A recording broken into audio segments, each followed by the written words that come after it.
Hey guys, welcome back to Marketing Food Online. It's Damien, and I am hoping that you are having a great day as I do and as always. So, plant-based food products. I'm actually really excited to bring you this information. This was an article. There was several articles actually I came across online, and I wanted to bring this information to you specifically if you're on the fence about what type of food product to make or what type of food business to get into. The next 10 minutes or so may actually help you decide based upon the information I'm going to give you, and I hope that it does. So let's get right into it.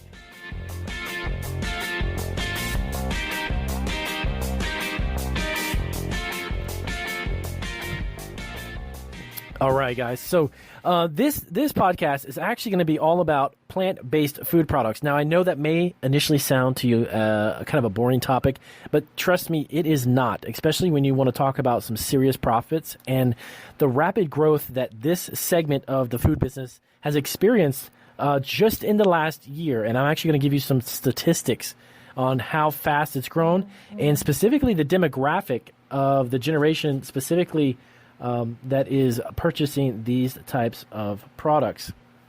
So really quick, I'm going to give you some numbers. There is an association called the Plant-Based Foods Association, which sounds pretty reasonable to me when you're discussing plant-based foods. They actually did an analysis of sales from June 2017 to June 2018. The sales of plant-based foods, which mean, by the way, let me explain that to you really quick, by the way. Plant-based foods meaning that the bulk of the base of what the product is created from is derived from plant sources, okay? As I did just a really quick flashback, a couple of videos back on my list there, I did a video on the superfoods. So, for instance, if you created a nutritional bar, an energy bar, milk alternatives, actually dairy product alternatives that are plant-based instead of dairy-based, those would be considered plant-based foods. If you were to buy in bulk, let's say spirulina or some matcha or something of that effect, and you repackage them or you utilize them in protein bars, if you put them in cereals, and you've got a product that is based upon plant nutrients, that would be considered a plant-based food.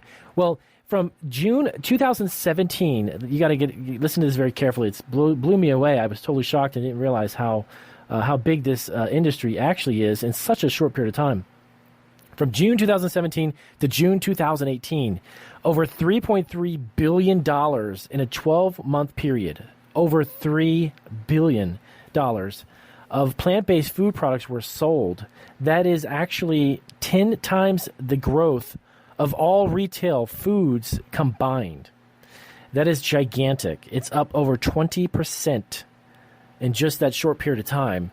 The great thing is that it wasn't really surprising when you consider the amount of different products you can actually create from plant-based options, which is gigantic. So what I mentioned just a few seconds ago is a small fraction, but some of those products are actually products that can be sourced out.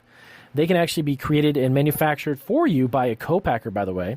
When it comes to like the bars, for instance, protein bars, or if it's vegan bars, or if it's anything nutritional bars of any kind, there is literally an endless list of recipes and formulations that you can come up with plant-based products. So the reason why I'm doing this podcast specifically is to give you this information to kind of help you maybe decide if you already have a food business or maybe you have a certain food product that you're working on.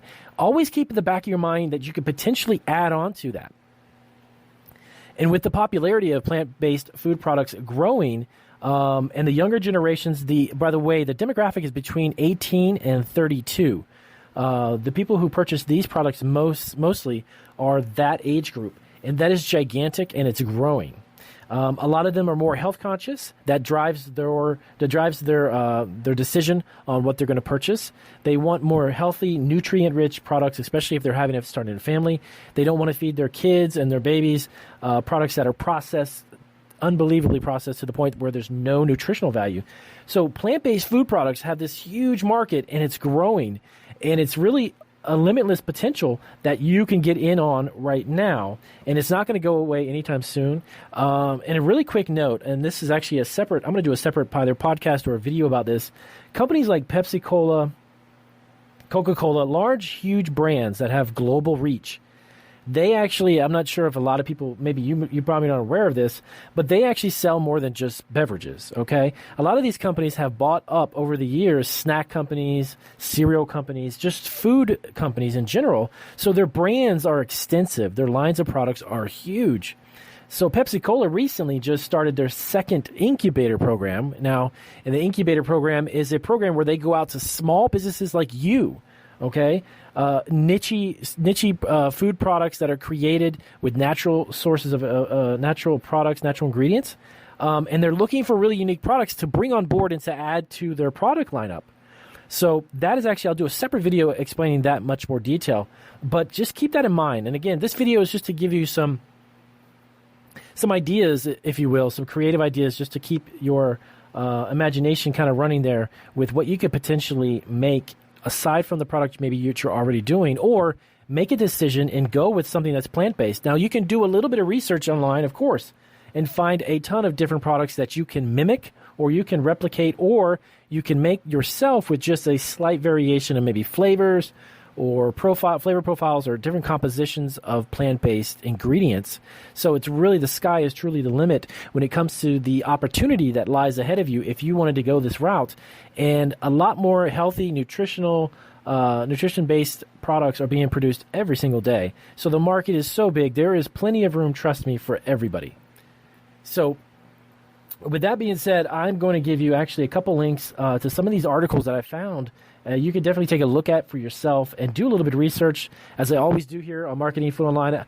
I want to present you guys with as much resources as possible so you guys can create your food products with a little more ease than I had when I started about 11 years ago and didn't have really anybody telling me what direction to go. I kind of had to figure it out on my own. So I do appreciate it as always, and take a look down below. Like I said in the descriptions, I'll put a couple links of some of these websites. Take a look at these articles. They're amazing. It's a great little bit of information. It's always good to keep your eye open and learn as much as you can about the food business, because you never know when an idea may hit, and that is an idea that will make you a fortune. So if the video was helpful and gave you some ideas, as always, do give me a big thumbs up, and please do take a look at some of these articles. You'll definitely enjoy them. And if anyone that you know, family or friends, who could benefit, of course, from my channel, as always, please do give the links to them. And I will see you or speak to you on the next podcast or YouTube video. I will talk at you then. Have a great day, guys.